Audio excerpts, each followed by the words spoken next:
কুরআনুল কারীমের মধ্যে আল্লাহ তাআলা বলেছেন, যারা পারেন আমার সাথে তেলাওয়াত করুন। আউযু বিল্লাহি মিনাশ শাইতানির বিসমিল্লাহির রাহমানির রহিম। আন-নাবিয়্যু আওলা বিল মুমিনিনা মিন আনফুসিহিম ইলা আখিরিল আয়াত। আমার আল্লাহ বলে, দুনিয়ার বান্দা বান্দিরা গো, তোমরা শুনে রাখো, আমার নবী মুমিনের জানের চেয়েও আওলা, মুমিনের জানের চেয়ে তাদের নিজেদের চেয়েও আওলা। এই আওলা শব্দের 4টা তাফসীর আমি পেয়েছি, বেশি থাকতে পারে, আমি 4টার কথা আপনাদের শোনাচ্ছি। তাফসিরে কবির, তাফসিরে রুহুল বায়ান, তাফসিরে রুহুল মানি, তাফসিরে খাজেন, তাফসিরে বাগাবি, এই তাফসিরগুলোর আলোকে, তাফসিরে বাইজাবি এবং মাদারিকুত তানজিলের আলোকে আপনাদের সামনে উপস্থাপন করছি। আওলা বমানা আকরাবু আফদালু আহাব্বু আহাক্কু, এই 4টা অর্থ বিশেষ করে পাওয়া যায়। আমার আল্লাহ বলেন, ও মুমিন বান্দারা শোনো, আমার নবী তোমাদের জানের চেয়ে বেশি কাছে, আমার নবী তোমাদের জানের চেয়ে বেশি হকদার, আহাক্কু হকদার। আমার নবী তোমাদের জানের চেয়ে বেশি মহব্বতের, আহাব্বু। আমার নবী তোমাদের জানের চেয়ে বেশি উত্তম, আফদালু। আওলা বামানা আকরাবু আহাক্কু আফদালু আহাব্বু, 4টা মানা রয়েছে আওলার। এই 4 মানার মধ্যে একটা মানা হলো, আমার আল্লাহ বলেন, ইমানদার বান্দা বান্দিরা রে,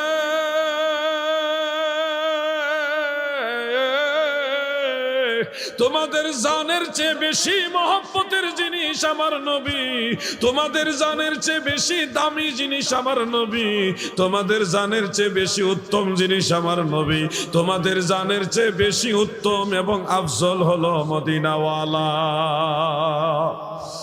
ইমান ও মোহাব্বত আমার নবী মুস্তফার গো, খাকে গলি মদিনার শত বিছানা মোর, বালাখানা হইল মোর গলি মদিনার গো। ইমান ও মোহাব্বত আমার নবী মুস্তফার গো। আল্লাহুম্মা সাল্লি, মাশাআল্লাহ।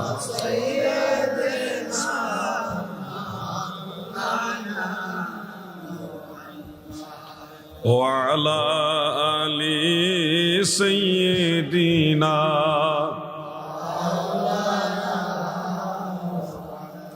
যেমন যাসে ইশকে নবী কি বাতার যত না তরাইবেন রাসূলুল্লাহ, নাহি কোনো ভাবনা। আল্লাহুম্মা সাল্লি, মাশাআল্লাহ,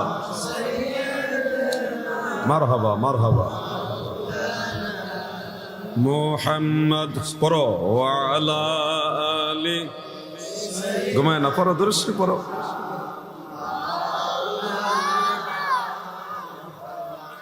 কিছুদিন আগে ময়মনসিংহ বিভাগের শেরপুর জেলায় মুর্শিদপুর একটা দরবার শরীফ আছে, ওখানে গিয়েছিলাম। মুর্শিদপুর দরবারে গিয়ে এমন একটা অভিজ্ঞতা হলো, নবীজির কথা বললে যেইভাবে মানুষ কান্দে গো, যেইভাবে আল্লাহর কথা শুনে কান্দে, ওলি আল্লাহ পীর মুর্শিদের কথাই যেইভাবে তারা কান্দে, আমার গোটা জীবনে কোথাও এত কান্দন দেখি নাই। হাওমাও করে কান্দে, নবীজির কথা বললে কান্দে, আল্লাহর কথা বললে কান্দে, পীর মুর্শিদের কথা বললে কান্দে। আমি সৌভাগ্য হলো পীর সাহেব কেবলা যিনি আছেন ওনার কাছে যাওয়ার।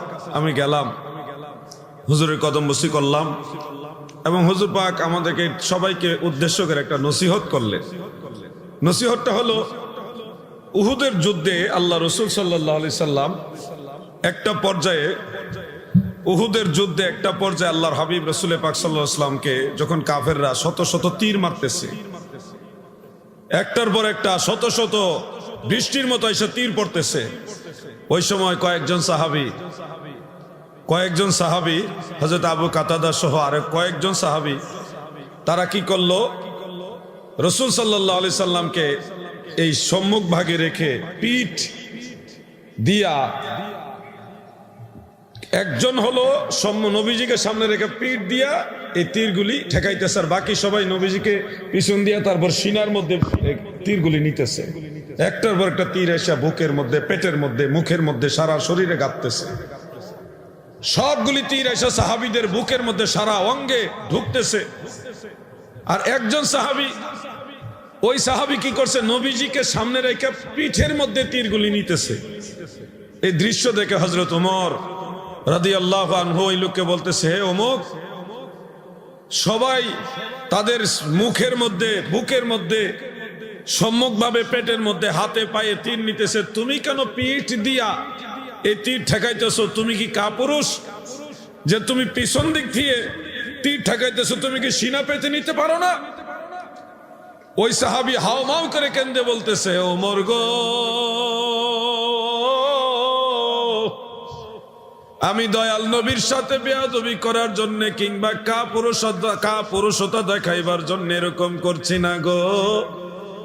আমি আমার জীবনে কোনোদিন জেনে শুনে আল্লাহর হাবিবকে পিছনে দেই নাই।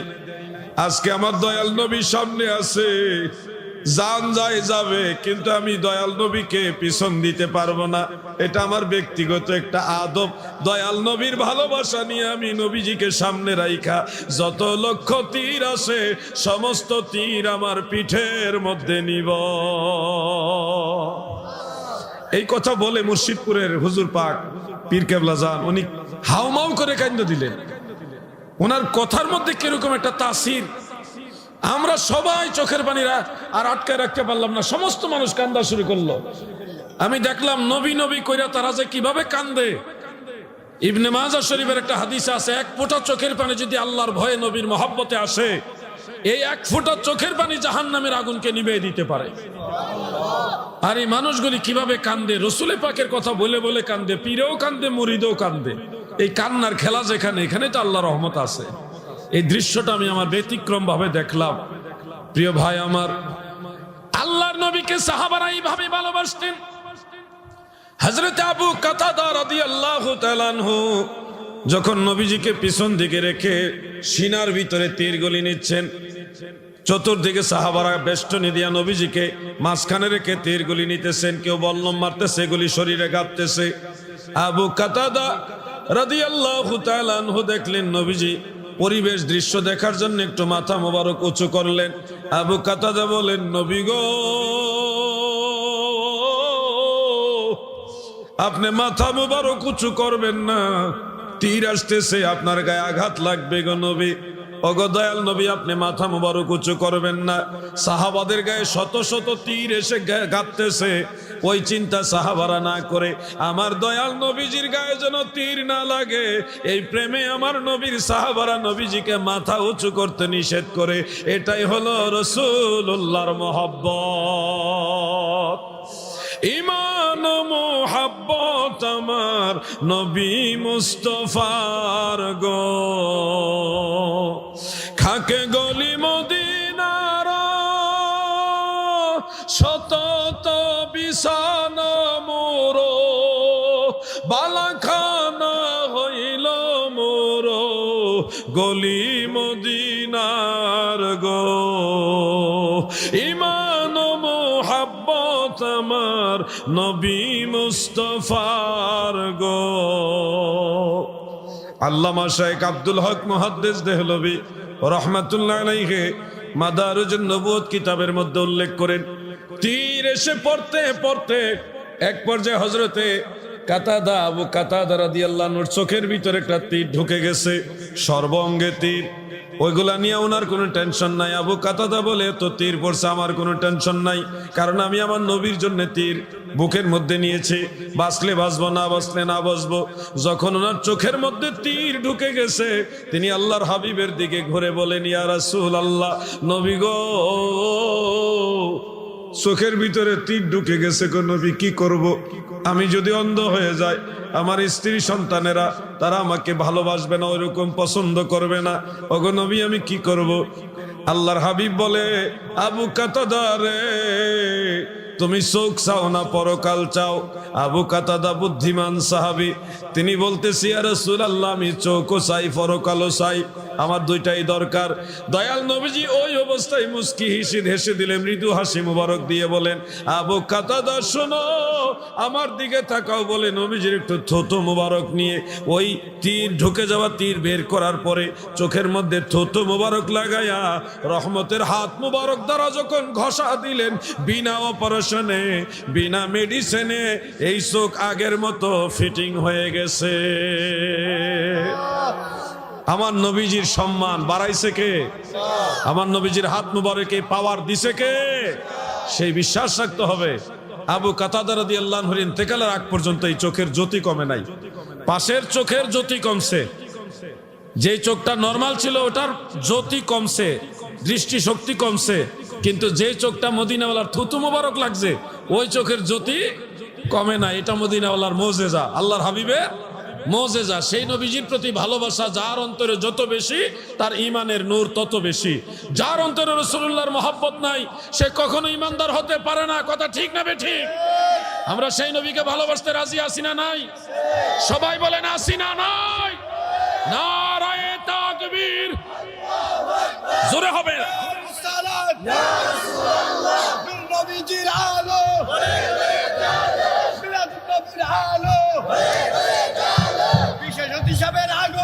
আমি বহুত আগে আসছি, এটা লাগতো না।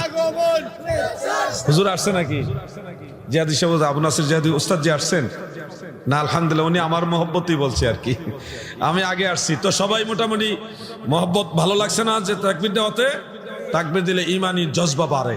যারা বাইরে দাঁড়ায় আছেন, আমি আপনাদের বলবো না যে চলে যান, অথবা বলবো না যে দাঁড়ায় থাকেন না, আমি শুধু অনুরোধ করব সম্ভব হলে ভিতরে এসে বসেন। চলে যাওয়ার চেয়ে দাঁড়ায় থাকাই ভালো। আমার কথা হচ্ছে something is better than nothing. শামসুদ্দিনের বেড়ার করে নাতিন। আপনারা দাঁড়ায় থাকলেই ভালো, কিন্তু সম্ভব হলে মাহফিলের ভিতরে এসে বসেন। আমার একটা অনুরোধ আর কি। অনুরোধ করলে কি বেজার হইবেন নাকি? অনুরোধ করতেই পারি, যেহেতু এই পাশটা একটু জায়গা আছে। ভাই রে, ও ভাই, মাহফিলে বসার মতো সৌভাগ্য এটা সবার হয় না। এখানে বসতে হলে আল্লাহ তাআলার একটা স্পেশাল মঞ্জুরি লাগবে। আল্লাহ যারা স্পেশাল চায় তারাই কিন্তু বসতে পারবে। আপনি মনে করেন না যে আপনি গায়ের জোরে বসে গেছেন, আইসা আপনার যে বেশি শক্তিশালী মানুষ এই মাহফিলে আসতে পারে নাই। আপনি টাকার জোরে আসেন নাই, আপনার চেয়ে অনেক বেশি টাকাওয়ালা মানুষও ওই মাহফিলে আসতে পারে নাই। আশেপাশে আছে, তারা আসতে পারে নাই। আপনি এখানে আসছেন ইমানের বলে, আল্লাহর দয়ায়। কার দয়ায়? নিঃসন্দেহে আল্লাহ আপনাদের এখানে আসার মতো সিলেকশন দিয়েছে, রহমত দ্বারা আপনাকে বাছাই করছে আসার জন্য। এই জন্য মাহফিলে আসাটাও একটা ভাগ্যের ব্যাপার। আমি বলছি না যে যারা আসে না তারা একবারই বাদ হয়ে গেছে না, তারাও হয়তো অন্য কোনো ব্যস্ততা আছে। যেহেতু এটা একটা বেশি নেকির কাজ, এটা অবশ্যই একটা খোশ নসিবের কাজ। সবাই আসতে পারবে না, আল্লাহ যাদের কবুল করে তারাই আসতে পারবে। সবাইকে আবারও আহ্বান করছি, মাঠ ভরে গেছে, একটু পরে জায়গা পাইবেন না কিন্তু। আসেন আমরা একটু জিকির করি, লা ইলাহা। মাশাআল্লাহ, আমার বিচ্ছু বাহিনী ঠিক আছে। ইল্লাল্লাহ, জোরে হবে, লা ইলাহা। নিশান তাওহীদের উরিলা, নিশান তাওহীদের পরন, কালেমা মুসলমান, লা ইলাহা। মাশাআল্লাহ, লা ইলাহা হক, লা ইলাহা ইল্লাল্লাহু মুহাম্মদ রাসূলুল্লাহ সাল্লাল্লাহু আলাইহি ওয়া আলিহি ওয়াসাল্লাম। আমার দাদু ভাইরা গো,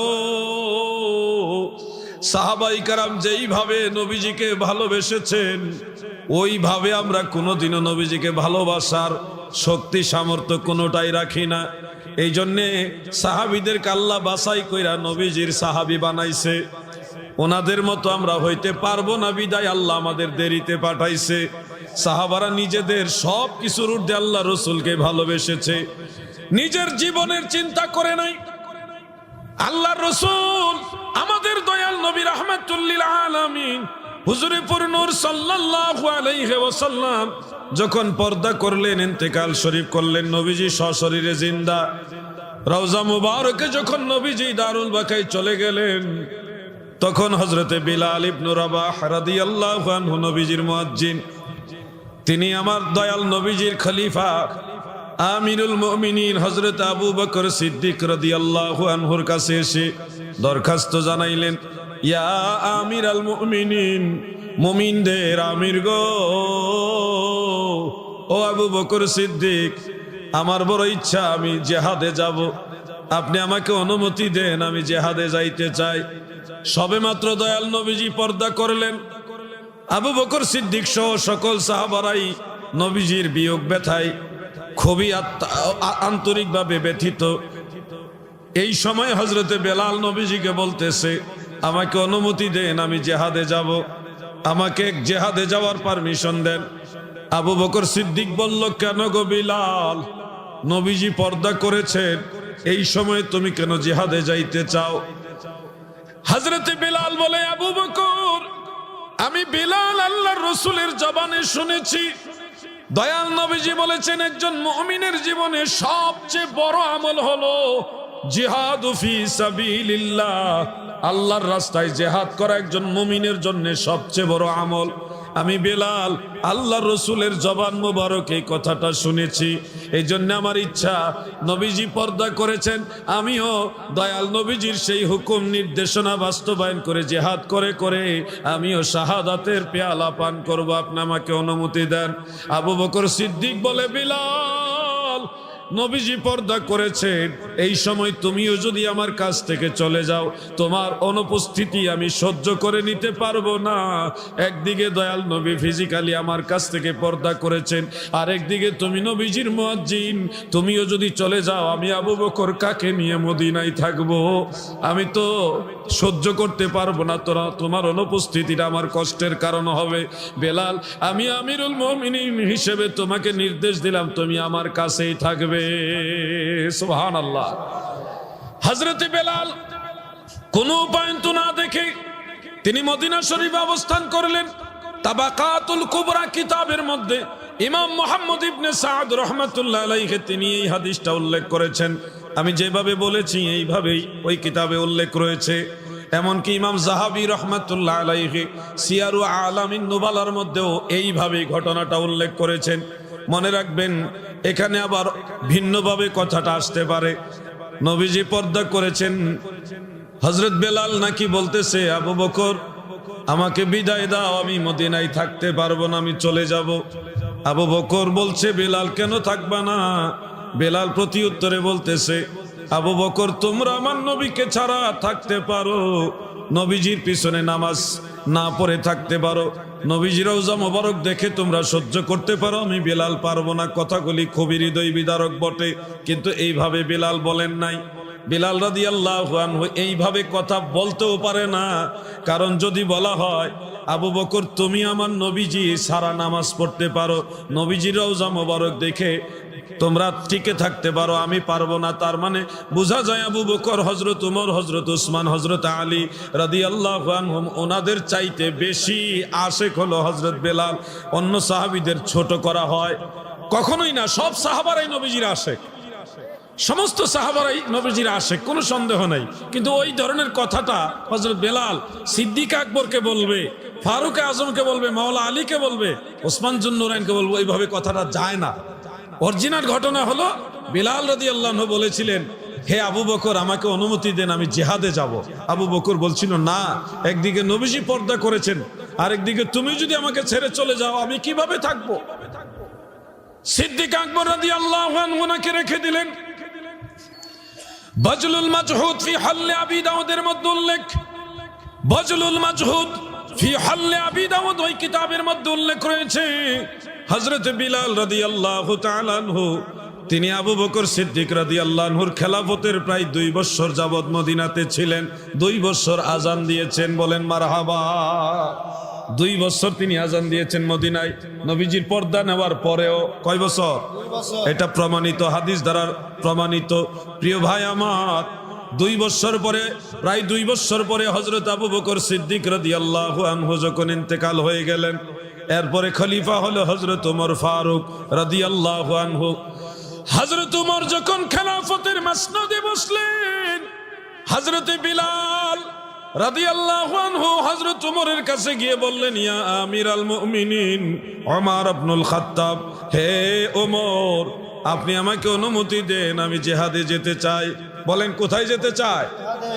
যুবক ভাইরা বলেন কোথায় যেতে চায়? ওমর একই প্রশ্ন করলেন, কেন তুমি জিহাদে যেতে চাও? অন্য সাহাবারা জিহাদে যাবে, তোমাকে প্রয়োজন হলে পাঠাবো। বেলাল বলে, ওমর গো, আমি আল্লাহ রসুলের জবান মুবারকে শুনেছি, দয়াল নবীজি বলেছেন একজন মুমিনের জন্য সবচেয়ে দামি আমল হলো জিহাদ ফি সাবিলিল্লাহ, আল্লাহর রাস্তায় জিহাদ করা। আমি বেলালের বড় ইচ্ছা, আমি আল্লাহ রসুলের সেই হাদিস মুবারক বাস্তবায়ন করব, জিহাদ করে শাহাদাতের পেয়ালা পান করব। ওমর, আপনি আমাকে অনুমতি দেন। ওমর ইবনুল খাত্তাব আর বাধা দেন নাই। তিনাকে একজন সাহাবীর নেতৃত্বে একটা অভিযান যাচ্ছিলেন শাম দেশে। কোন দেশে? শাম দেশে, সিরিয়ায়, দামেস্কে। সেই অভিযানের সাথে জিহাদের যারা মুজাহিদ বাহিনী ছিলেন তাদের সাথে হযরত বেলালকে যাওয়ার অনুমতি দিলেন। তিনি জিহাদ করলেন, কিন্তু শহীদ হইলেন না, যুদ্ধে বিজয় লাভ করলেন। ওইখানে যুদ্ধ করতে করতে করতে করতে তিনি সিরিয়ার রাজধানী দামেস্কে রয়ে গেলেন। সেই দামেস্কেই তিনি একটা মহামারীতে আক্রান্ত হইলেন। করোনা ভাইরাস একটা মহামারী ছিল না, ওই সময় একটা এরকম মহামারী আসছিল। সেই মহামারীতে আক্রান্ত হয়ে তিনি শহীদ হয়েছেন। ইন্না লিল্লাহি ওয়া ইন্না ইলাইহি রাজিউন। মানে কাফেরের হাতে উনি শহীদ হন নাই, মহামারীতে আল্লাহ তাআলা ওনার শহীদ ওনাকে ঠিকই বানাইছে। ওনার যে মনের চাওয়া যে আমি শহীদ হব, আমি শাহাদাতের মৃত্যু চাই, ওনার চাওয়াটা আল্লাহ পূরণ করছে, ভিন্নভাবে করছে। আবার যুদ্ধও করাইছে, কাফেরের বিরুদ্ধে যুদ্ধ করাইছে, কিন্তু কাফের হাতে ওনাকে শহীদ মৃত্যু দেন নাই, ওনাকে মহামারীর মাধ্যমে ইন্তেকাল দিয়েছেন। আল্লাহ পাকের অশেষ দয়ায় আমি সেই সিরিয়ায় দামেস্কে বাবু সগীরের মধ্যে যে কবরস্থান আছে, বিশাল বড় কবরস্থান, সেখানে হযরত বেলাল রাদিয়াল্লাহু আনহুর মাজার জিয়ারত করার সুযোগ হয়েছে। জিয়ারত করে আসছি। ওনার মাজার শরীফের কাছে গেলে কেমন যেন একটা ব্যতিক্রম ধর্মী শান্তির বাতাস পাওয়া যায় এবং দয়াল নবীজির পরশ পাওয়া যায়। সাহাবাই কেরাম যে আল্লাহ রসুলকে ভালোবাসতেন, ওনাদের মাজার শরীফের আশেপাশে যখন গেছি তখনই মনের মধ্যে কেমন একটা একদিকে ভয় আর একদিকে শান্তি পাইছি। ভয় যে যদি কোনো বেয়াদবি হয় তাহলে আল্লাহ রসুল কষ্ট পাবে, আর শান্তি হলো আর যাই হোক নবীজির সাথে যারা ছিল, দয়াল নবীর যারা সাহাবী, তাদের কদমের কিনারে চলে আসছি। আশা করি তিনারা আমাদেরকে ফেলে কোথাও যাবেন না, দয়াল নবীজির সাথে আমাদেরকে নিয়ে যাবেন। এই আশা এবং ভয় দুইটা নিয়ে সাহাবাই কেরামের জিয়ারত করেছি। প্রিয় ভাই আমার, হযরত বেলাল রাদিয়াল্লাহু আনহু তিনি সিরিয়াতে ছিলেন।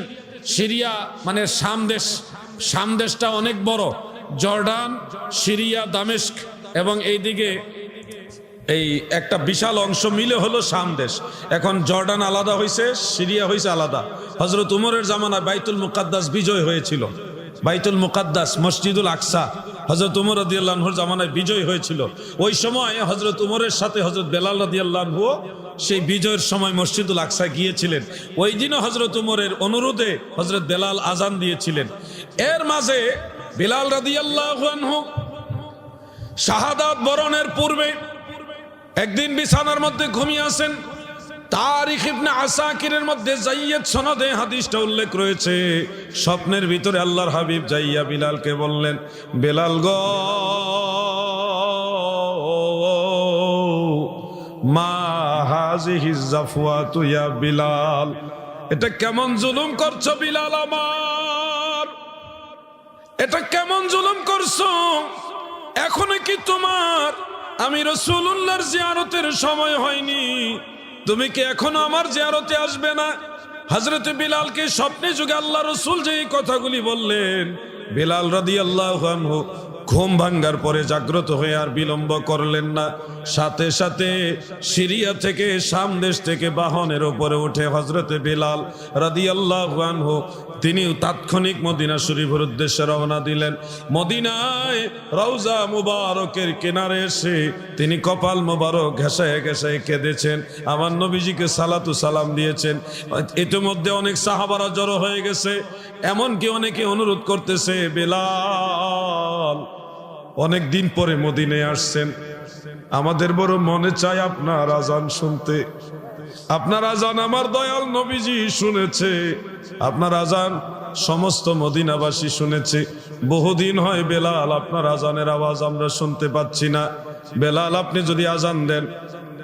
হযরত বেলাল প্রথম অনীহা প্রকাশ করলেও হযরত হাসান এবং ইমাম হুসাইন রাদিয়াল্লাহু আনহুমা তিনাদের অনুরোধে বেলাল ইবনে রাবাহ রাদিয়াল্লাহু আনহু আজান দেওয়ার জন্য দাঁড়ালেন। মিজানের মধ্যে অর্থাৎ মিনারের উপরে হযরত বেলাল যখন আজান দিলেন, আল্লাহু আকবার আল্লাহু আকবার বলে যখন হযরতে বিলাল আজান দিল, মদিনার আবাল বৃদ্ধা বনিতা শিশু কিশোর নারী পুরুষ মদিনাবাসী সবাই বিলালের আওয়াজ শুনে ঘর থেকে বের হয়ে চিৎকার মেরে কেঁদে কেঁদে বলে, বেলাল আজান দিয়েছে, মনে হয় আমার নবী দুনিয়াতে আবার আসছে। ওই দিন মদিনার মানুষ যেইভাবে নবীজির জন্য কাঁদছে, সাহাবীরা বলেন মদিনার এই ইতিহাসে কোনোদিন এইভাবে কান্নার রোল ওঠে নাই। হযরত বেলাল আজান দিতে দিতে একটা পর্যায়ে এখানে বেহুশ হয়ে পড়ে যায়, কারণ নবীজি অনুপস্থিত ওই হিসাবে তিনি আজান দিয়ে নবীজির বিয়োগ ব্যথাটা সহ্য করতে পারে নাই। একটা বর্ণনা মোতাবেক তিনি অজ্ঞান হয়ে পড়ে গেছেন। প্রিয় ভাই আমার, অতঃপর তিনি মদিনা শরীফ থেকে আবার পুনরায় সিরিয়া চলে গেছেন। সিরিয়াতে যাইয়া মহামারীতে আক্রান্ত হইয়া শহীদ হয়েছেন। ওইখানে তিনার মাজার হয়েছে। ওই মাজার আল্লাহ পাকের দয়ায় আপনারা যদি কখনো যান জিয়ারত করে আসবেন। প্রিয় ভাই আমার, এই হযরত বেলাল রাদিয়াল্লাহু আনহুর এই কথাগুলি বলার মূল উদ্দেশ্য হলো তিনি আমার নবীকে ভালোবাসতেন, সাহাবারা নবীজিকে ভালোবাসতেন। এই ভালোবাসার উদাহরণ শুধুমাত্র তিনাদের উদাহরণ তিনাদেরকে দিয়ে হবে, ওনাদের ভালোবাসার ধারে কাছে আমরা যেতে পারবো না। ওনারা নবীজিকে যেইভাবে ভালোবেসেছে এইভাবে আমরা কোনোদিন নবীজিকে ভালোবাসার সেই ইমানি জজবা আমাদের নাই। আমরা অনেক সময় দেখি আমাদের ছোট ভাইয়েরা ছোট বাচ্চারা একটা গজল গায়, গজলটা শুনতে অনেক ভালো লাগে, কিন্তু ভয় লাগে আমার। যারা গায় তাদের ভালো লাগে, আমারও ভালো লাগে, লাগলো ভয় লাগে। জন্ম আমার নবীর যুগে হলে কেমন হতো,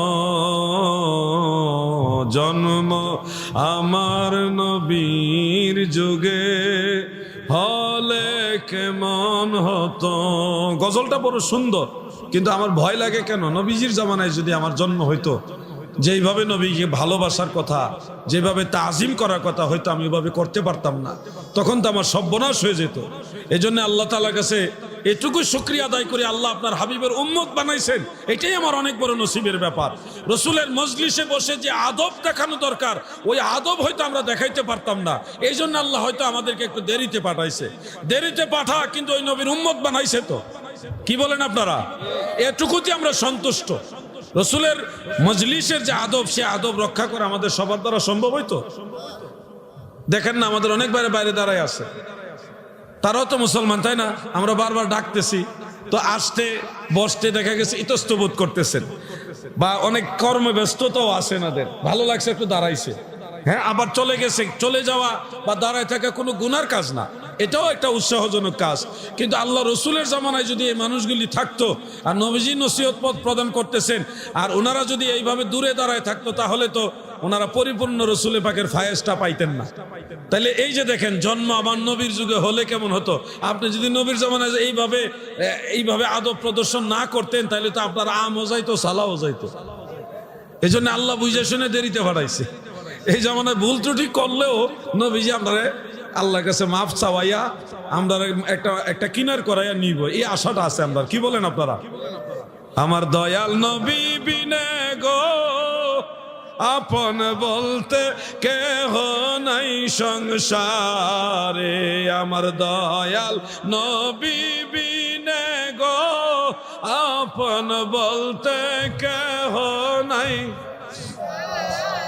এমনি তো একটা হাদিস আপনারা সবাই জানেন, প্রত্যেক দিন আমরা যত আমল করি, ফজর, জোহর, আসর, মাগরিব, এশা, 5 ওয়াক্ত নামাজের আশেপাশে আরো যত আমল করি, ভালো আমল এবং বদ আমলও তো করেন অনেকে, এই আমল নামাটা আল্লাহ তাআলা নবীর কাছে আগে পাঠায়। আল্লাহ রসুলের কাছে যখন আমল নামাটা যায়, নবীজি তাকায় দেখে আমার উম্মতের আমল তো ভুল আছে, ত্রুটি আছে, অনেক গুনাহ আছে, তখন আল্লাহ রসুল মদিনার রওজা মোবারক থেকে আপনার আমার জন্য মাপ চায়। আচ্ছা দেখেন, ভুল করছেন আপনি, মাপ চাইতেছে নবীজি, এমন দরদি কোথায় পাবেন আপনি? গুনাহ করেন আপনি, ক্ষমা চাই মদিনাওয়ালা, এমন দরদি কোথায় পাবেন? কবরে, হাসরে, মিজানে, ফুলচেরাতে এমন কোন জায়গা নাই যেখানে আল্লাহর হাবিবকে আপনি পাবেন না। হযরত আনাস রাদিয়াল্লাহু আনহু নবীজিকে প্রশ্ন করলেন, ইয়া রাসূলুল্লাহ, হাসরের ময়দানে আপনি আমারে শাফাআত করবেননি? নবীজির খাদেম হযরত আনাস ইবনে মালিক, 10 বছরের খাদেম, ওনারা তো এমনি জান্নাতি, এরপর আমাদেরকে বুঝাইবার জন্য প্রশ্নটা করলেন, ইয়া রাসূলুল্লাহ, নবী গো, হাসর ময়দানে আপনি আমারে শাফাআত করবেননি? নবীজি বলে, হ্যাঁ আনাস, আমি অবশ্যই তোমাকে শাফাআত করব। হযরত আনাস বলে, ইয়া রাসূলুল্লাহ, নবী গো, হাসরের ময়দান তো বিশাল বড় ময়দান, এত বড় ময়দান আমি কোন জায়গায় আপনাকে তালাশ করব, কোন জায়গায় গেলে আপনারে পাবো? আল্লাহর রাসূল বলে, আনাস রে, তুমি আমাকে মিজানের পাল্লার কাছে গিয়া পাইবা। হযরত আনাস বললেন, ইয়া রাসূলুল্লাহ, যদি মিজানের পাল্লায় আপনাকে তালাশ করে না পাই তাহলে কোথায় যাব?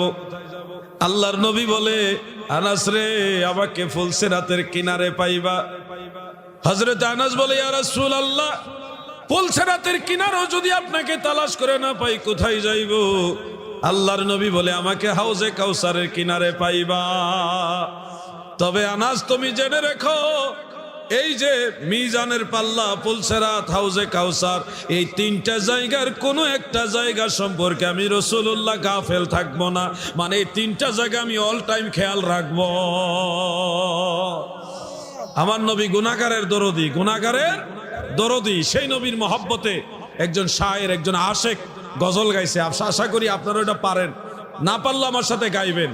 আমার দয়াল নবী বিনে গো আপন বলতে কেহ নাই সংসারে, আমার দয়াল নবী বিনে আপন বলতে কেহ নাই যখন সাইরা যাইবা এই মায়ার দুনিয়া,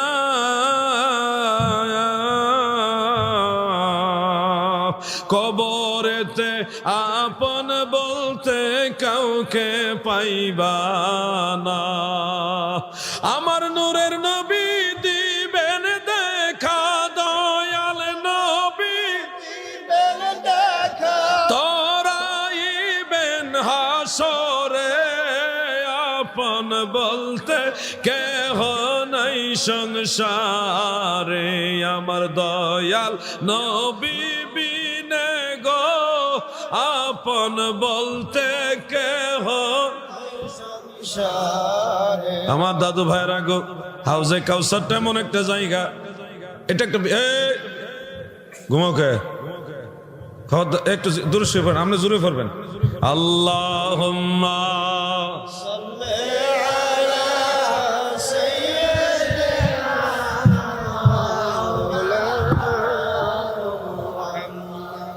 ওয়ালা আলি সাইয়্যিদিনা। ও এটা দিছে, গুনাহগার ভয় নাহি আর মাফি নিবার, আজকে মহাদিন এসেছেন সেই মুহাম্মদ মুস্তাফা, রাসূলে করিম। গুনাহগার ভয় নাহি আর মাফি নিবার, পার আজকে মহাদিন। দুরূদ শরীফ পড়ুন। আল্লাহুম্মা, চা খাইলে খান, আমি খাইতাম না।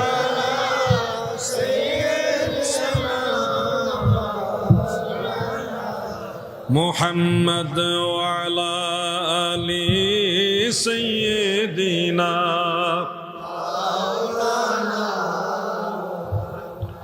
হাউজে কাউসার এমন একটা জায়গা গো, হাসরের ময়দানে মানুষ পানির পিপাসায় হাহাকার করে চিৎকার মেরে কাঁদবে।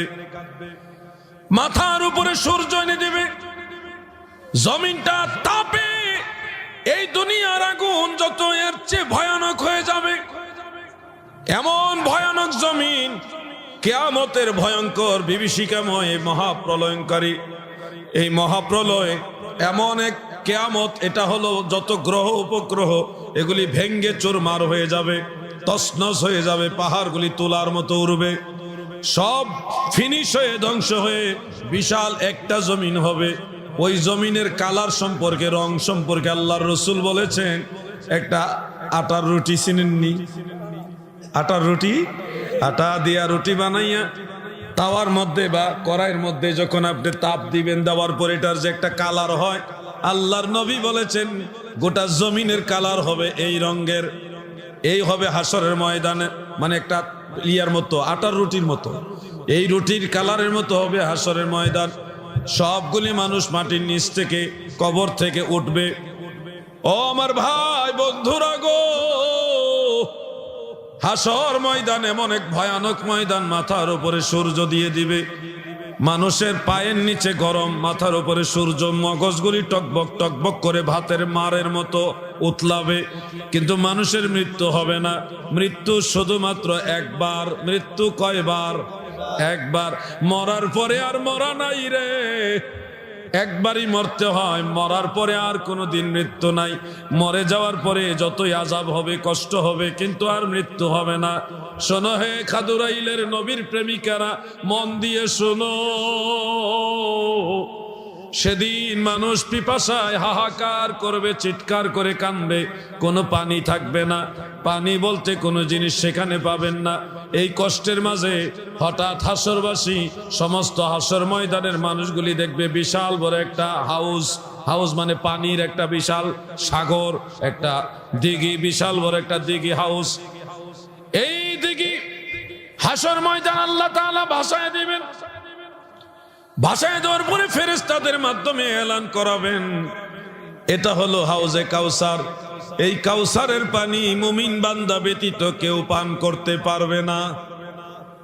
এই ঘোষণা দেওয়ার পরে সবগুলি মানুষের যে যেখানে আছে, যারা মুমিন না তাদেরকে আমার আল্লাহ জমিন থেকে নড়ার শক্তি দিবে না, ওই জায়গায় দাঁড়ায় থাকবে, নড়তেও পারবে না তারা।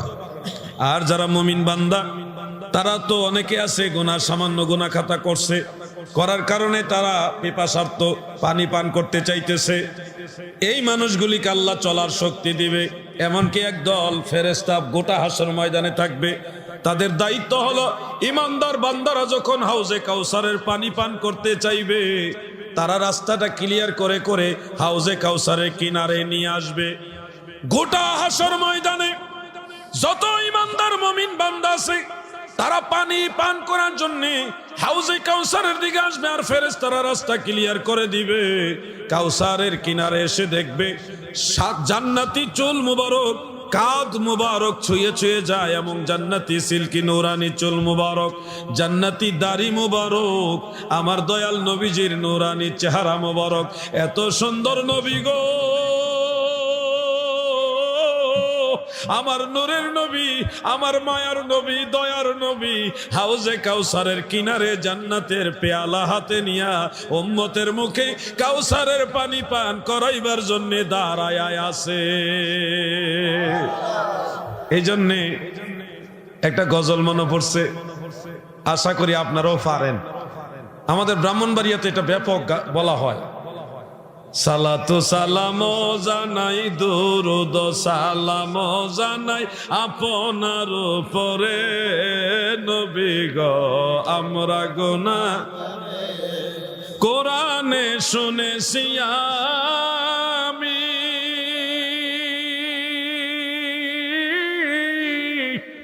অনবী গুনাহগারের বান্ধব তুমিও,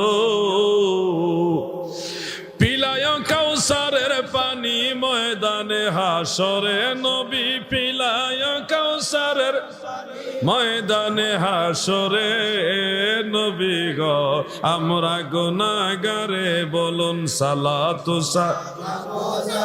দরুদ সালাম জানাই আপনার উপরে, এ নবী গো আমরা গুনাহ। এই যে কাউসারের পানি আমার নবী পান করাইবার জন্য দাঁড়ায় আছে, ইমানদার বান্দারা ধীরে ধীরে কাউসারের হাউজে কাউসারের কিনারে যাবে।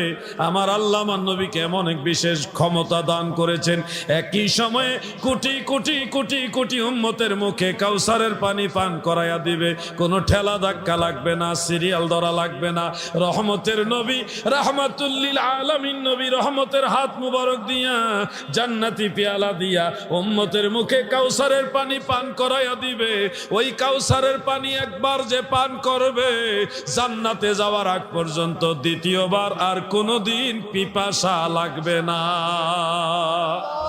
পিলায় কাউসারের পানি ময়দানে হাসরে, নবী পিলায় কাউসারের পানি ময়দানে হাসরে, নবী গো আমরা গুনাহগারে বলুন সালাতু সালাম দরুদ সালাম জানাই আপনার উপরে, নবী গো আমরা গুনাহ।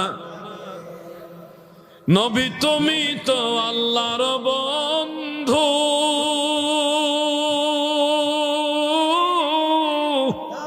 আমায় পার কইরা দাও ভব সিন্ধু,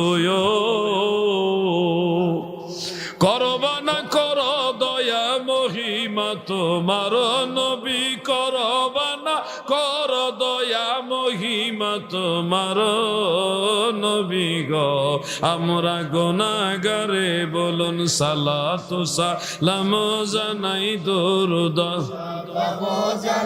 আপনার উপরে, নবী গো আমরা গুনাহ। হযরত আনাসকে নবীজি বললেন, আনাস রে আমাকে যদি মিজানের পাল্লার কাছে না পাও ফুলসেরাতের কিনারে পাইবা, যদি ওইখানে না পাও হাউজে কাউসারের কিনারে পাইবা। আনাস তুমি মনে রাখো আমি রাসূলুল্লাহ আমার গুনাহগার উম্মতের জন্য এই তিনটা জায়গার সম্পর্কে এক মুহূর্তের জন্য গাফেল হব না। তিনটা জায়গা আমি ভালোভাবে খেয়াল রাখবো, আমার একজন উম্মতের জন্য জাহান্নামে না যায়। সুবহানাল্লাহ। প্রিয় ভাই আমার, বন্ধুরা আমার, আল্লাহর হাবিব আমাদের দয়াল নবী কত দরদি নবী। এই নবীর প্রেম ভালোবাসা যারা বুঝেন না, অনুরোধ করে যাচ্ছি, সময় বেশি নাই রে। এই তো ছোট বাচ্চা ছিলেন, দিন গেল বছর গেল, এখন বয়স হয়ে গেছে। এই যে মুরব্বী যারা আছে তারাও একটা সময় যৌবনের উদ্দীপনা নিয়েছিল, এখন বয়স হয়ে গেছে, আগের মতো দৌড়াইতে পারে না, আগের মতো খাইতেও পারে না, শরীর দুর্বল হয়ে গেছে। জুয়ার শেষে ভাটা পড়ল, চিন্তা করলা না রে মন, যাইতে হবে গোরস্থানে, আসিলেই তোমার সমন। মরণেরই আগেই মর, কামেল পীরের চরণ ধরো, আল্লাহ আল্লাহ জিকির করো, কালব হবে উজালায়। আল্লাহ আল্লাহ জিকির করো, কালব হবে উজালা। আল্লাহ আল্লাহ আল্লাহ আল্লাহ আল্লাহ আল্লাহ। ডাকেন না, একটু সময় জিকির করেন। আল্লাহ আল্লাহ নামার ডুবলো বেলা দেখনার চাহিয়া, আল্লাহ আল্লাহ। পর পারের ডাক পড়িলে, পর পারের ডাক পড়িলে, পার হবি তুই কি লইয়া, হাই আল্লাহ। আরে পর পারের ডাক পড়িলে, পর পারের ডাক পড়িলে পার হবে তুই কি লইয়া ডুবল বেলা দেখনার চাহিয়া আল্লাহ আল্লাহ আল্লাহ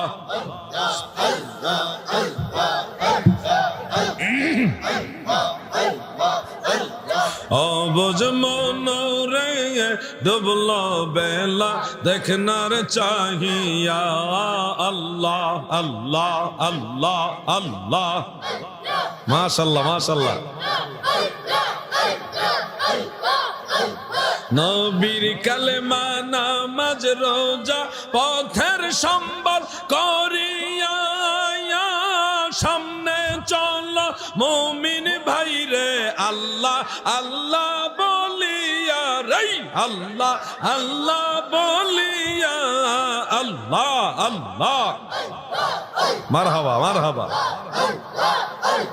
নবীর কালেমা নামাজ রোজা আর পথের সম্বল করিয়া সামনে চলো মুমিন ভাইরে আল্লাহ আল্লাহ বলিয়া আল্লাহ সারা মাবুদ নাই রে আল্লাহ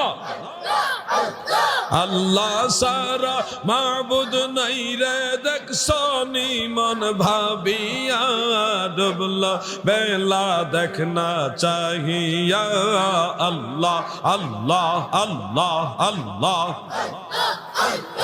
অবুঝ মন আমার ডুবল বেলা দেখনার চাহিয়া আল্লাহ আল্লাহ আল্লাহ আল্লাহ আল্লাহ মাশাআল্লাহ মাশাআল্লাহ লা ইলাহা ইল্লাল্লাহু মুহাম্মাদুর রাসূলুল্লাহ সাল্লাল্লাহু আলাইহি ওয়াসাল্লাম। জি না 2-3 মাস আগে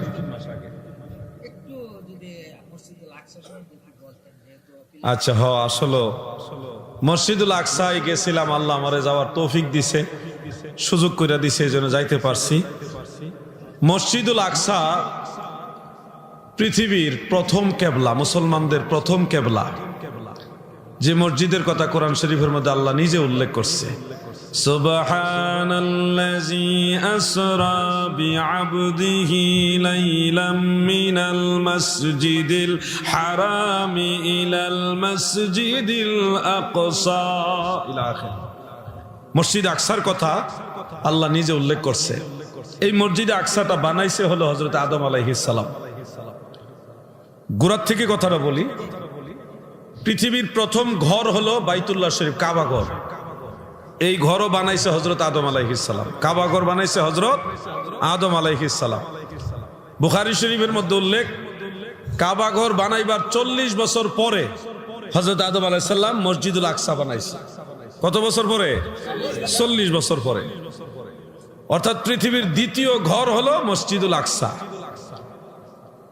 এই মসজিদুল আকসা হইতে হইতে ইব্রাহিম আলাইহিস সালামের যুগ আসলো, তার পরবর্তীতে আস্তে আস্তে সেটা হয়ে গেল হযরত সুলাইমান আলাইহিস সালামের যুগে এসে এই মসজিদটা আবার সংস্কার করা হয়েছে।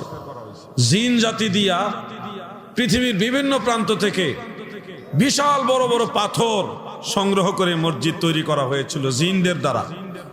সুলাইমান আলাইহিস সালাম এমন একজন নবী ছিল যার কথা মানুষেও মানত, পশু পাখিরাও মানত, জিনেরাও মানত। তিনি আদেশ দিলে জিনেরাও ওনাকে মানত। মনে রাখবেন, সবকিছু অনুগত হয় আল্লাহর হুকুমে। কার হুকুমে?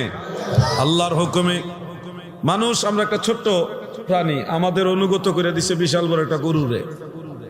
রশিটা ধরে রাখলেই গরু আর আপনার লোকে তারেং বারেং করবে না, আপনি যেদিকে এটা যাইতে থাকবে এদিকে। আল্লাহ আপনার অনুগত করে দিছে এটাকে। অথচ একটা গরু, সে যদি আপনার ধাক্কা মারে তার কাছে আপনি কিছুই না। বড় একটা গরু যদি ধাক্কা মারে আপনি কিছুই না। একটা ঘোড়া, একটা পাওয়ারফুল ঘোড়া, সে কি দ্রুত গতিতে দৌড়াইতে পারে, অনুগত করে দিয়েছে কে? আরেকটু সহজে যান, হাতি। হাতির উপরে একটা মানুষ তার কানের কাছে যেমনি ইশারা দেয়, হাতি ওইভাবে চলে। এত বড় বিশাল দেহি হস্তি, সেই হাতি একটা মানুষের অনুগত হয়ে যায়। এটা হলো আল্লাহর দেওয়া একটা স্পেশাল নির্দেশ। সুলাইমান আলাইহিস সালামের অনুগত করে দিয়েছেন আল্লাহ তাআলা জিন জাতিদেরকে। তাদের মনের ভিতরে এমন একটা মেমোরি আল্লাহ সেটিং করে দিছে যে সুলাইমান নবী যেটা বলবে এটা মানতে হবে, এরকম একটা থিওরি তাদের ভিতরে আল্লাহ ঢুকাই দিছে। যার কারণে এত শক্তি থাকার পরেও জিন জাতিরা হযরত সুলাইমান আলাইহিস সালামের কথা মানছে। সেই জিনরা সুলাইমান নবী তিনার নির্দেশে বড় বড় পাথর আইনা বিশাল মসজিদ বানাইছিলেন। মসজিদুল আকসাটা হলো ফিলিস্তিনের ভিতরে জেরুজালেমে পড়ছে। আমরা ঢুকছি হলো জর্ডান দিয়া, এবং মসজিদুল আকসাটা মূলত জর্ডানের কর্তৃত্বে চলে, শুধু মসজিদুল আকসাটার বাকি সব ইসরায়েলের ইহুদিরা চালায়। তো জর্ডানের থেকে আমরা কাগজপত্র নিয়ে পারমিশন যা নেওয়ার সব কিছু নিয়ে অনেক বাধা বিপত্তি, অনেক ধরনের আপত্তি সব কিছুর পরে, দীর্ঘ প্রতীক্ষার পরে আমরা ধীরে ধীরে মসজিদুল আকসার কাছাকাছি যখন গেলাম, দূর থেকেই দেখা যায় মসজিদুল আকসার যে ওই গোল্ডেন ডোম, যেটা সোনালী কালারের গম্বুজ, দূর থেকে দেখা যায়। ওই সময় আমরা জোরে জোরে তাকবীর পড়ছিলাম, আমাদের ভিতরে আলাদা একটা ফিলিংস কাজ করতেছে, আমরা মসজিদুল আকসায় চলে আসছি। আর সময়টা কি, যুদ্ধ যখন চলে ওই সময়, লাশের পরে লাশ পড়তেছে, ওই সময় গেছি। আমাদের মনের ভিতরে টেনশনই নাই যে ইহুদিরা গুলি করবে, মেরে ফেলবে, ওই টেনশনই নাই। আমাদের চিন্তা ছিল সবার মরলে মসজিদুল আকসায় গিয়ে মরে যাবো, ওইরকম চিন্তা নিয়ে গেছি। বাড়ি থেকে বিদায় নিয়ে গেছি যে আমি চলে যাচ্ছি, হায়াত থাকলে বেঁচে আসবো, নাইলে ওখানেই শাহাদাতের মৃত্যু নসিব হবে, ওই ধরনের সিদ্ধান্ত নিয়ে আমরা গেছি। তো ওখানে নেমে পায়ে হেঁটে অনেক দূর যেতে হয়, গাড়ি যেখানে, ওখান থেকে পায়ে হেঁটে অনেক দূর যেতে হয়। আর যে পাথরগুলি মানুষ হাঁটতে হাঁটতে, বিশাল প্রাচীন বড় বড় পাথর, ওই পাথর উপরে মানুষ হাঁটতে হাঁটতে পায়ের ঘষায় ঘষায় পাথর পর্যন্ত ক্ষয় হয়ে গেছে। মানে এলাকাটা দেখলেই বোঝা যায় যেটা প্রাচীনতম এরিয়া, পৃথিবীর প্রাচীনতম এরিয়া এটা। এই পাথরগুলির দিকে তাকাইলো, চতুর্দিকে ঘরগুলি হলো পাথরের তৈরি ঘর, সব পাথরের ঘর। এগুলির দিকে তাকাইলে চিকন চিকন রাস্তা। আপনারা আজমির শরীফ গেছেন নাকি? আজমির শরীফ আপনারা কেউ জান নাই? আমাদের মুফতি আসাদ সাহেব গেছেন। আজমির শরীফের মধ্যে এরকম কিছু গলি গলি রাস্তা আছে, যারা ওইটা দেখছেন তাহলে ওইটার কিছুটা অনুমান হইতো আর কি। আমাদের বাংলাদেশে এরকম গলি রাস্তা নাই। এই গলি গলি রাস্তা আর পাথর ক্ষয় হয়ে গেছে, এগুলির দিকে তাকাইলে সমস্ত নবী রাসূলদের স্মৃতিচারণ হয়। কারণ হযরত আদম আলাইহিস সালাম থেকে আমাদের দয়াল নবী পর্যন্ত সমস্ত নবী রাসূলরা এই এলাকার মধ্যে বিচরণ করছে, এই মসজিদুল আকসার আশেপাশে বসবাস করছে, আসা যাওয়া করছে। আমাদের নবীজি মেরাজের রাত্রে মসজিদে হারাম থেকে মসজিদুল আকসায় গেছে, ওইখানে সব নবীদের নিয়ে নামাজ পড়াইছেন, ইমামতি করছেন। আমরা যখন মসজিদুল আকসার গেটের কাছে গেলাম, বাইরের গেট যেটা মেইন গেট, টোটালি 7টা গেট আছে, বড় বড় গেট। প্রত্যেকটা গেট ইহুদিরা ইসরায়েলি পুলিশ দিয়ে ঘেরাও করে রাখছে। আমরা কাগজপত্র শো করছি, সব বৈধ, সেই হিসাবে আমাদের আটকাইতে পারছে না। কিন্তু ফিলিস্তিনের যারা মুসলমান, তাদের মধ্যে যাদের বয়স 50 কিংবা তদূর্ধ্ব, 50-এর বেশি বয়স, তারাই শুধু মসজিদুল আকসায় ঢুকতে পারে। 50-এর নিচে যাদের বয়স, তারা মসজিদুল আকসায় ঢুকতে পারে না, নিষেধ। জোরাজুরি করলে ওইখানে গুলি করে মেরে ফেলে, গুলি করে মেরে ফেললে এটার জন্য আর কোনো বিচার নাই, কোনো জবাবদিহিতাও নাই। মুসলমান মারলে প্রমোশন হয় ওখানে, এমন অবস্থা যে কঠিন। আমরা মসজিদুল আকসায় ঢুকলাম চোখের পানি নিয়া। ঢোকার পরে প্রত্যেকটা জিনিসটা আমাদের কাছে ওই সময়টা একটা ব্যতিক্রম সময়, ফিলিংসটাই আলাদা। পায়ে হেঁটে আমরা খালি পায়ে ঢুকলাম, ঢুকে প্রত্যেকটা জায়গা দেখলাম, জিয়ারত করলাম। মানে একটা বিষয় হলো, অমূল্য নিয়ামত যদি হঠাৎ করে কেউ পায়, অমূল্য নিয়ামত হঠাৎ করে পাইলে তার ভিতরে কিরকম একটা তাড়াহুড়া বা একটা বিরাজ করে, কোন জায়গাটা যাবে, কোন জায়গাটা কি করবে না করবে, একটা মানে তাড়াহুড়া বিরাজ করে। ওই সময়টা আমাদের এরকম ছিল, আমরা কি করব, কোন জায়গাটা ধরবো, কোন জায়গাটা চুমা খাইবো, কোন জায়গায় নামাজ পড়বো। মানে আমাদের ভিতরে এমন একটা, সবাই যেমন এরকম একটা উন্মাদনার মধ্যে পড়ে গেছিলাম। মসজিদুল আকসার এরিয়ার মধ্যে 2টা মসজিদ। আপনারা ছবির মধ্যে যে মসজিদটা দেখেন সোনালী কালারের গম্বুজ, এটা কিন্তু অরিজিনালি মসজিদুল আকসা না। মসজিদুল আকসা হলো এটার বরাবর ওইখান থেকে কেবলার দিকে, কাবার দিকে একটু সামনে। ধরেন এখান থেকে আপনাদের বিজয়নগর বাজার যদ্দূর, বা আর একটু কম হবে, এত বেশি হবে না, আর একটু কম হবে। একটু দূরে হলো মসজিদুল আকসা, ওইটার গম্বুজ হলো কালো রঙের, উপরের গম্বুজটা হলো কালো রঙের, এবং এই মসজিদটা আয়তাকার, এইভাবে লম্বা, যেমন এই প্যান্ডেলটা দেখছেন না, এমনি লম্বা বেশি, এমনি একটু কম। এই মসজিদুল আকসাটা হলো এরকম আয়তাকার, এবং এই মসজিদের নিচের দিকে 3 তলা আছে। যে 3 তলা, মাটির নিচের দিকে 3 তলা, যে 3 তলা আমাদের বাংলাদেশে 7 তলার সমান, এত গভীর। আর বর্তমানে উঁচুতে যে মসজিদুল আকসা দেখা যাচ্ছে, এটা আসল মসজিদুল আকসা না। আসল মসজিদুল আকসা হলো 3 তলার নিচে। আমরা সিঁড়ি বেয়ে একেবারে গভীরে নামছি, যেটা অরিজিনাল মসজিদুল আকসা, ওইখানে গেছি। যায় দেখলাম ওই যে নবী সুলাইমান আলাইহিস সালামের জমানায় খুঁটি, বড় বড় পিলার। ভাই বিশ্বাস করবেন কিনা জানি না, এই পিলারগুলো আমরা কয়েকজন মিলে এইভাবে ধরলে তারপর একটা খুঁটি বের আনা যায়। এত বড় বড় পাথর, যেমনি ভাবে এইভাবে বড়, তেমনি ভাবে উপর দিকে লম্বা। আমি তখন দাঁড়ায় দাঁড়ায় চিন্তা করছি, আগের দিনের জিনগুলিও বড় মারাত্মক জিন ছিল, নাহলে এত বড় পাথর তারা আলগি দিল কেমনে?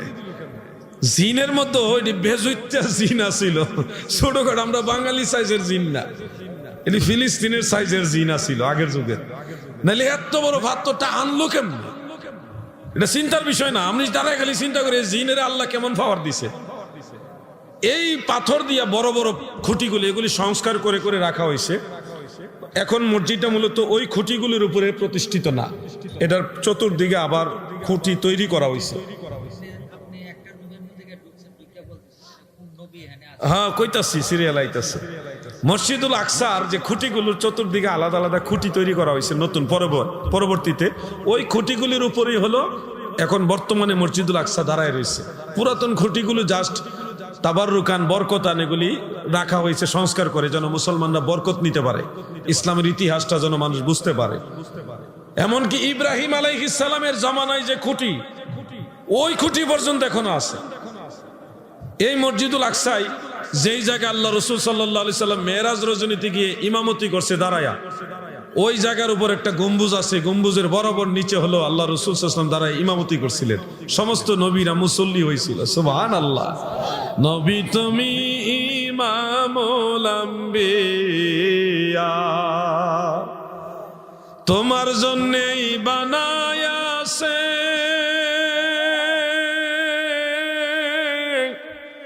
আমার আল্লাহ এই সারাটা দুনিয়া গো নবী। নবী তুমি ইমামুল আম্বিয়া, বলেন না, নবী তুমি রহমতের ভান্ডার নবী।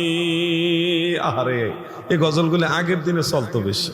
আমি পুরান গজলটি যদ্দুর ফারি গাই আর কি। আপনারা কি বেজার হননি? আবার এখন নতুন নতুন গজল বাড়িছে, কিছু ভালো লাগে, কিছু ভালো লাগে না, কিন্তু পুরান আমলের গজলটি কিন্তু মজা লাগে নাকি? তো যারা পারেন আমার লোকে টান দিয়ে, রহমতের ভান্ডার নবী তুমি নূরের খনি,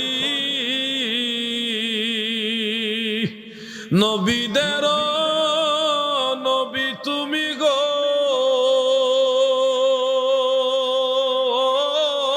নবী, রহমতের দরিয়া গো নবী।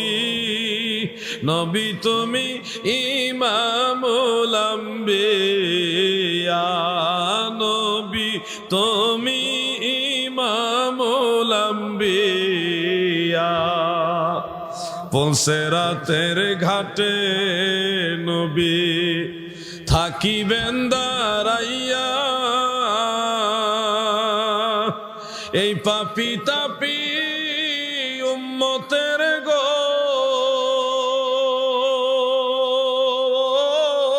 নবী, নিবানি তরায়া গো নবী।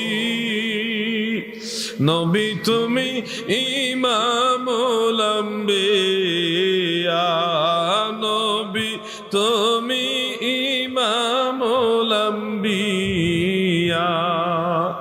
আমার দাদু ভাইরা যেই জায়গায় আল্লাহর হাবিব দাঁড়ায় নামাজ পড়েছেন, সমস্ত নবীদের ইমাম হয়ে না দাঁড়িয়ে ইমামতি করেছেন, ওই জায়গাটা আমাদের উম্মতের জন্য, নবীর উম্মতের জন্য এখন নামাজ পড়ার সুযোগ করে দেওয়া আছে। সবাই গিয়ে ওখানে নামাজ আদায় করে, সুযোগ পাইলাম আমরাও সেখানে দাঁড়ায়া দাঁড়ায়া বেশ অনেক রাকাত নামাজ পড়েছি। বারবার ফিলিস্তিনের মুসলমানদের জন্য দোয়া করেছি, বারবার দুনিয়ার মুসলমানদের জন্য দোয়া করেছি। ও আমার ভাই, এই জায়গায় নামাজ পড়ে পড়ে এক এক নবীর এক এক স্মৃতি, এখানে স্মৃতির কোনো অভাব নাই। সুলাইমান নবীর একটা মেহরাব আছে, দাউদ নবীর আরেকটা মেহরাব, ইব্রাহিম নবীর আরেকটা মেহরাব, এক এক নবীর এক এক মেহরাব, ইমাম গাজ্জালির একটা মেহরাব, সুলতান সালাউদ্দিন আইয়ুবী রাহমাতুল্লাহ আলাইহির আরেকটা মেহরাব, হযরত ওমর ফারুক রাদিয়াল্লাহু আনহুর আরেকটা মেহরাব। আলাদা আলাদা মেহরাব আছে। ওনারা যেখানে নামাজ পড়তেন ওই জায়গাটা আলাদা করে মেহরাব বানায়া মানুষ স্মৃতি চারণ করার জন্য আলাদা চিহ্নিত করে রাখছে। প্রিয় ভাই আমার, এই মসজিদের একেবারে নিচের দিকে, একেবারে নিচতলায় বাম দিকে, কেবলার বাম দিকে যাইতে যাইতে এমন একটা রুম পাইলাম, কক্ষ পাইলাম, মাটির নিচে পাথরের একটা রুম। ওই রুমের কাছাকাছি যখন গেলাম দেখি আলাদা ব্যতিক্রম একটা খুশবু পাওয়া যাচ্ছে। অর্থাৎ ইমানদার মুমিন বান্দারা সবাই বলা বলি করে এখানে জান্নাতের ঘ্রাণ পাওয়া যায়। আমরা সেখানে গেলাম, যতই কাছে যাইতেছি ততই আলাদা আলাদা একটা ঘ্রাণ পাইতেছি, একটা খুশবু, একটা সুগন্ধ আমরা আলাদা পাইতেছি। যাইতে যাইতে দেখলাম ওই রুমটা হলো হযরতে ঈসা নবীর মা বিবি মারিয়াম আলাইহাস সালামের রুম। এই রুমের মধ্যে তিনি বসবাস করতেন। তিনি মসজিদুল আকসার খাদেমা ছিলেন, মসজিদুল আকসার খেদমতগার ছিলেন। উনি জন্ম হওয়ার আগে ওনার মা নিয়ত করেছিলেন, আল্লাহ সন্তান দাও, সন্তান যেটা দিবা এটা মসজিদুল আকসার খেদমতের জন্য আমি দিয়ে দিব, মান্নত করলাম। সন্তান আল্লাহ দিছে, কিন্তু মেয়ে সন্তান দিছে। তারপরে মেয়ে সন্তান দেওয়া পরেও মা জননী মসজিদুল আকসার খেদমতে মেয়েকে দিয়ে দিয়েছে। হযরতে নবী জাকারিয়া আলাইহিস সালাম সেই মান্নত কবুল করে বলেছেন একটু বয়স হলে দিও। তারপরে বয়সের পরে দিলেন। উনি সারা জীবনই মসজিদুল আকসার খেদমত করেছেন। বিবি মারিয়াম আলাইহিস সালাম তিনি এই রুমে বসবাস করতেন। এমনকি ওই রুমের মধ্যে একটা জানালা আছে। ওই জানালা মানে এটা ইয়ার কি জানালা সিস্টেমের একটা জায়গা। এই জায়গাটার মধ্যে অমৌসুমী ফল, যেই মৌসুমে যেই ফল নাই, এই বেমৌসুমী ফল আল্লাহ তাআলা ওনার জন্য এই জানালার মধ্যে ফেরেশতার মাধ্যমে পাঠাইতেন। তিনি এই খাবার খাইতেন এবং ওখানে আল্লাহর বন্দেগী করতেন। ওনার ঘরটা ওই রুমের আশেপাশে গেলে আপনারা যদি আল্লাহ কখনো তৌফিক দিয়ে যাইবেন, চাইয়া দেখবেন, বেশি টাকা পয়সা লাগে না। হজ করতে তো অনেক টাকা লাগে, হজের টাকার প্রায় অর্ধেক টাকা লাগে। 4 লাখ টাকা হইলে আপনি সুন্দর ঘুরে আসতে পারবেন, 4 লাখ টাকা হইলে খরচপাতি করে ঘুরে আসতে পারবেন। তো ওইখানে যদি আল্লাহ কখনো যাওয়ার সুযোগ দেয় তাহলে দেখবেন ব্যতিক্রম ধর্মী একটা ঘ্রাণ এখানে পাওয়া যায়। বিবি মরিয়মের সেই ঘর, সেই ঘরে হযরত ঈসা আলাইহিস সালাম বসবাস করতেন, তিনার মা বসবাস করতেন। এছাড়াও এখানে আরেকটা জায়গা আছে, এই 3 তলার নিচে আরেকটা গর্ত আছে, অনেক গভীর গর্ত। এই গর্তের একটা হাকিকত হলো এই মসজিদের নিচে প্রচুর ঠান্ডা, আগে আরো বেশি ঠান্ডা ছিল। পাথরের তো গর্তটা তো পাথর, এই পাথরের গভীরে যাইতে যাইতে এই জায়গাটা প্রচুর ঠান্ডা। তো রাসূল করিম সাল্লাল্লাহু আলাইহি সাল্লাম এবং সাহাবায়ে কেরাম প্রতি বছর এক বা একাধিকবার তেল পাঠাইতেন, মদিনা শরীফ থেকে তেল পাঠাইতেন। উদ্দেশ্য হলো ওই নিচে গর্তের মধ্যে তেল ঢাইলা এটার মধ্যে আগুন জ্বালাইতেন। এই আগুনের হিটে মসজিদুল আকসার মুসল্লিরা নামাজ পড়ত। শীতকাল যখন আসতো হেভি ঠান্ডা, শীতকালে ওখানে পাথর তো সব পাথর, পাথরের খেলা ওখানে। তো এই জায়গাটা একটা ব্যতিক্রম ধর্মী জায়গা। ওখানে মুসা আলাইহিস সালামের মাজারও আছে। মুসা নবীর মাজার খুঁজে পাই না, কেউ পায় না, চিহ্ন নাই। তো আমি পরে মসজিদুল আকসা থেকে একটা ঢিল মারলাম রাত্রেবেলায়, দিনে ঢিল মারলে আবার খবর আছে গুলি করে মেরে ফেলবে। রাত্রে ঢিল মারলাম কেন? বুখারী শরীফের মধ্যে আছে, রাসূল সাল্লাল্লাহু আলাইহি ওয়াসাল্লাম বলছেন যে একটা মসজিদুল আকসা থেকে একটা ঢিল মারলে যত দূর মুসা নবীর মাজার তত দূর। আমিও ওই হাদিস অনুযায়ী ঢিল মারলাম, একটা আইডিয়া করে ঢিল মারছি। একদিকে মাইরা ঢিলটা যেখানে গেছে ওটা কাছাকাছি খালি ঘুরতাছি, ঘুরে ঘুরে দেখি যে মাজার পাওয়া যায় কিনা, মুসা নবীর মাজার। মাজার পাই না। হঠাৎ ওই ঢিল যেই এলাকাত পড়ছে এই এলাকার আশেপাশে ঘুরতে ঘুরতে দেখি একটা জায়গার মধ্যে আলাদা গ্রাম দেখতেছি, ব্যতিক্রম। অন্য সাইডের গ্রামটা একরকম, এই জায়গার গ্রামটা হইলো আরেক রকম। আমি একটু অনুভব করলাম আর কি। অনুভব করতে করতে হঠাৎ দেখি একটা জায়গার উপর একটা গম্বুজ আছে, বেশি বড় না, একটু ছোটই, আবার বেশি একবারে ছোটও না, একটা গম্বুজ। ওই গম্বুজের সাইডের মধ্যে ছোট্ট করে পাথরে খুচাই করা লেখা আছে কুব্বাতে মূসা, মানে মূসা নবীর গম্বুজ। তখন আমি আইডিয়া করলাম এই গম্বুজের নিচে হলো মূসা আলাইহিস সালামের মাজার। মারহাবা বলেন। এরপর আমি ওখানে ফাতিহা শরীফ পড়লাম, দরুদ শরীফ পড়লাম, তারপরে দোয়া করলাম। এরপর মূসা আলাইহিস সালাম তাকে জলিলুল কদর পয়গম্বর, উনি 70,000 নবীর সর্দার। সুবহানাল্লাহ বলেন। খুব জালালি নবী আসিল। বুখারী শরীফে উল্লেখ, একবার আজরাইল আলাইহিস সালাম এমনিতেই মূসা আলাইহিস সালামের ঘরে গেছিল। হঠাৎ করে অজানা, অজ্ঞাত, অপরিচিত একটা লোক ঘরে ঢুকছে। দেখে মূসা নবীজি গেছে, আপনি কে? মান আনতা, আপনি কে? উনি বলছে আনা মালাকুল মউত, আমি মৃত্যুর ফেরেশতা আজরাইল। তো মূসা নবী আবার আজরাইলকে পছন্দ করে না। কেন পছন্দ করে না? আজরাইল আইলি তো ইন্তেকাল করা লাগবে, ইন্তেকাল জিনিসটা মূসা নবী পছন্দ করে না। এখন যেই জিনিস মূসা নবী পছন্দ করে না, ওই জিনিস ওনার ঘরে, তাও পারমিশন ছাড়া। আপনি কে? আমি আজরাইল। কেন আসছেন? আমার কি হায়াত শেষ? না না, হায়াত শেষ না। তো কেন আসছেন? কে এমনি আসছি, যাচ্ছিলাম, ভাবছিলাম আপনার সাথে দেখা করে যাই। যারে দেখতে পারে না, যে আসুক চায় না, এ আইসে, তাও ওর পারমিশন নাই, ধুপ্পুর করে একটা থাপ্পড় মারছে নবুয়তের পাওয়ার দিয়া। এক থাপ্পড়ে ঠেলা আজরাইল কানা করে লেছে জাকাত। আজরাইল এক চোখ কানা হয়ে গেছে জাকাত। এটা বুখারী শরীফের মধ্যে আছে। চোখ যখন কানা হয়ে গেছে, আজরাইল আর এখানে দাঁড়ায়, আবার নিয়ে আরেকটা মারে, দিছে এক দৌড়। আজরাইল এক দৌড়ে গেছে আসমান রাজ্যে, যাই আল্লাহর কাছে বিচার দিতেছে, আল্লাহ আপনার নবী মূসা আমাকে থাপ্পড় মেরে কানা করে লেছে। আল্লাহ তাআলা কুদরত দিয়ে চোখ বালা করে কয়, তোমার কে লেগে থাপ্পড় মারছে? আল্লাহ তো সবই জানে। কই কি জন্য থাপ্পড় দিছে বলো? আল্লাহ আমার কোনো দোষ নাই, আমি ঘরে গেছি, আমার জিজ্ঞাসা আপনি কে? আমি কইছি আমি আজরাইল। আর কিচ্ছু জিজ্ঞাসা না, দুপুর করে মেরে দিছে। আল্লাহ এই ঘটনা। আল্লাহ তাআলা তখন জিজ্ঞাইল, আজরাইল তুমি যে আমার নবীর ঘরে গেছো, তুমি কি সালাম দিয়েছিলে? না, সালাম দিছি না। আল্লাহ কই আল্লাহ দিছে, আর একটু থাকলে হয়তো আরেকটু দিত। কি করেন আপনারা?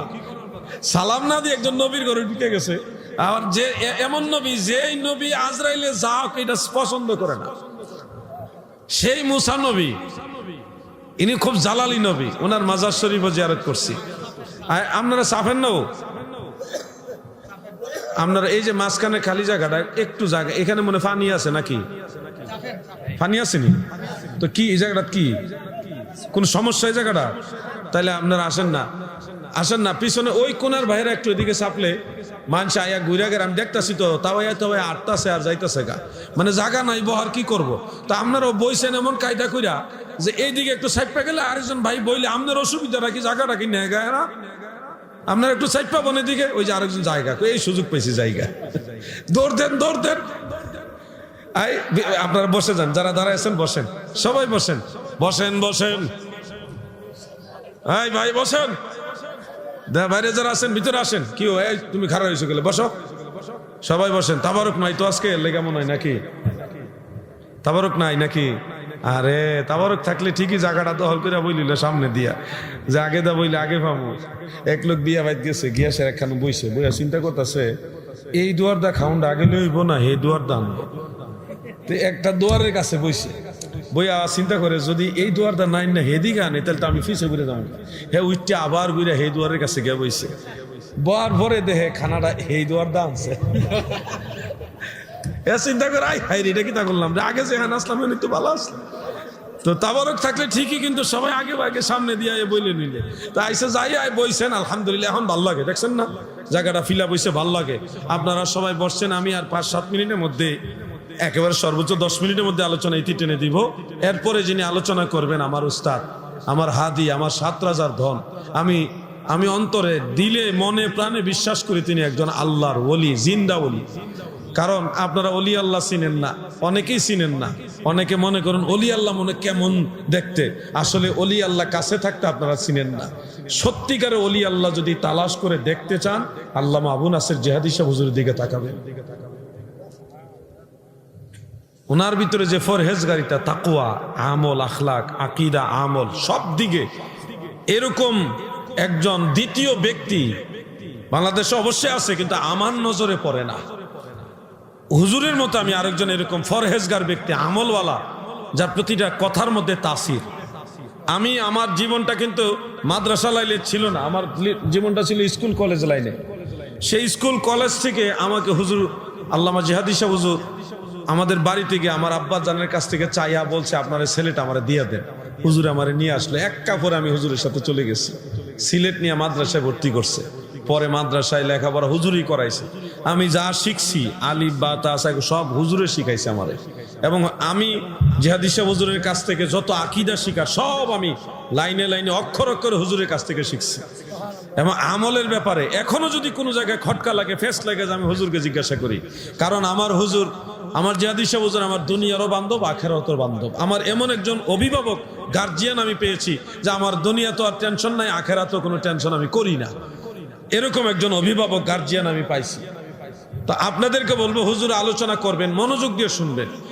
হুজুর কম বললে কমই শুনবেন, কিন্তু কথাগুলি মনোযোগ দিয়ে শুনবেন। অনেক টাকা খরচ করে অনেক অলি আল্লাহর দর্শনের জন্য আপনারা যান, কিন্তু আপনারা বাড়ির কাছে অনেক অলি আল্লাহ আছে, তাদেরকে চিনেন না। আপনারা চিনার চেষ্টা করবেন, তিনাদের জবান থেকে নসিহত মোবারকগুলি শুনবেন, ওইভাবে নিজেদের জীবনকে রাঙাবেন। আল্লাহ আপনাদের সবাইকে তৌফিক দান করেন, বলেন আমিন। আমার অনেক যুবক ভাইরা পিছনে দাঁড়ায় আছেন, আপনারা আপনারা কি জায়গা দিতেন না? একটু এদিকে না, আমি একটু জিকির করি, একটু জিকির করি। এই সাইডটাতে একটু আয়া পড়েন, বাইনা লক্ষ্মী আসেন, একটু সামনে আসেন, একটু সামনের দিকে চাপাই আরেকজন জায়গা দেন। আর আপনারা একটু যার যার দায়িত্ব নিয়ে এই দিকে এসে বসে গেলে আপনারা নিজ নিজ দায়িত্বে যার যার জায়গা নিয়ে বসেন আর জিকির করেন লা ইলাহা ইল্লাল্লাহ, জোরে লা ইলাহা ইল্লাল্লাহ, লা ইলাহা হক, লা ইলাহা ইল্লাল্লাহু মুহাম্মদ রাসূলুল্লাহ সাল্লাল্লাহু আলাইহি ওয়াসাল্লাম। মসজিদুল আকসা এই বিশাল এরিয়া হাঁটতে হাঁটতে হাঁটতে হাঁটতে ক্লান্ত হয়ে গেলাম। এমন হাঁটতে হাঁটতে পায়ের তলাগুলি শক্ত হয়ে গেছে, প্রচুর হাঁটতে হয়। সেই হাঁটতে হাঁটতে সেই গম্বুজ, যেটা সোনালী কালারের গম্বুজ, সেই গম্বুজের কাছে গেলাম, যেটা আপনারা ছবির মধ্যে দেখেন, পিকচারের মধ্যে দেখেন। এই সোনালী রঙের গম্বুজের নিচে একটা পাহাড় আছে গো, ছোট্ট একটা পাহাড় আছে। এই পাহাড়ের নিচে একটা গুহা আছে, গর্ত। আমি ভিডিও করে করে অনেকে দেখানোর চেষ্টা করেছি। এই গুহার ভিতরে নেমে আমরা দেখেছি ওইখানে নামাজের জায়গা আছে, প্রসিদ্ধ আছে। এইখানে আমার দয়াল নবী নামাজ আদায় করেছে। সেই গুহার উপরি ভাগে পাহাড়, নিচে গর্ত, গুহা, উপরে পাহাড়। ওই পাহাড়ের উপরে আল্লাহর হাবিব মেরাজের রাত্রে ওযু মুবারক করেছিলেন। যে পাথরের উপরে বসে বসে দয়াল নবীজি ওযু করেছিলেন, ওই পাথরের মধ্যে নবীজির কদম মুবারকের ছাপ লেগে গেছে। আল্লাহর নবী যারা, তাদের একটা মুজিজা হলো, ওনারা যদি লোহার উপরও দাঁড়ায়, লোহাটা তোলার মতো নরম হয়ে যায়। সুবহানাল্লাহ। নবী রাসূলরা যখন পাথরের উপরও দাঁড়ায়, সেই পাথরটাও তোলার মতো নরম হয়ে যায়। রহমতের নবী ওই পাথরের উপরে দাঁড়িয়েছিলেন, ওযু মুবারক করেছিলেন। ওই পাথরের মধ্যে আল্লাহর হাবিবের কদম মুবারকের ছাপ লেগে গেছে। এই পাথরটা এখনো মসজিদুল আকসার পাশে, ওই গোল্ডেন ডোমের যে মসজিদ, ওই মসজিদের ভিতরে একটা জায়গা আলাদা সংরক্ষণ করা আছে। এই জায়গাটার ভিতরে সেই পাথরটা এখনো সংগ্রহ করা। কাবা ঘরের পাশে যেমন মাকামে ইব্রাহিম, ওইখানে ইব্রাহিম আলাইহিস সালামের পা মুবারকের ছাপ যে পাথর, ওইটা এখনো আছে। ইব্রাহিম নবীর পায়ের ছাপ মুবারক এখনো কাবা ঘরের পাশে আছে। ঠিক মসজিদুল আকসা গোল্ডেন ডোমের এই মসজিদের ভিতরেই একটা আলাদা জায়গায় আল্লাহ রসুল সাল্লাল্লাহু আলাইহি সাল্লামের কদম মুবারকের ছাপ, সেই পাথর রাখা আছে। সৌভাগ্যের বিষয় হলো সেই পাথরের মধ্যে হাত রেখে বরকত নেওয়ার সুযোগ আছে। আমি বারবার সেই কদম মুবারকের ছাপওয়ালা পাথরের মধ্যে এইভাবে চুমা খাইছি, বরকত নিছি। এখানেও একটা মিশক আম্বরের চেয়ে সুন্দর ঘ্রাণ পাওয়া যায় আল্লাহর হাবিবের কদম মুবারকের ছাপ যেখানে, ওখানে। প্রিয় ভাই আমার, যদি কখনো যান দেখবেন ইনশাল্লাহ। এখানে ওযু করে দয়াল নবীজি বুরাকের উপর সাওয়ার হয়েছিলেন। এই মসজিদুল আকসার এরিয়ার ভিতরে অনেকগুলো মসজিদ, এর মধ্যে একটা মসজিদের নাম হলো মসজিদে বুরাক। মসজিদে বুরাক, এটা হলো মাটির নিচে মসজিদটা, কিন্তু উপরে আলাদা একটা মসজিদ করা হয়েছে, চিকন চিকন সিঁড়ি বাইয়া তারপরে নিচে রাখছে। ওই ওই দেশের একতলা, আমরা দেশের 2-2.5 তলার বেশি। ওই দেশের একতলা, আমরা দেশের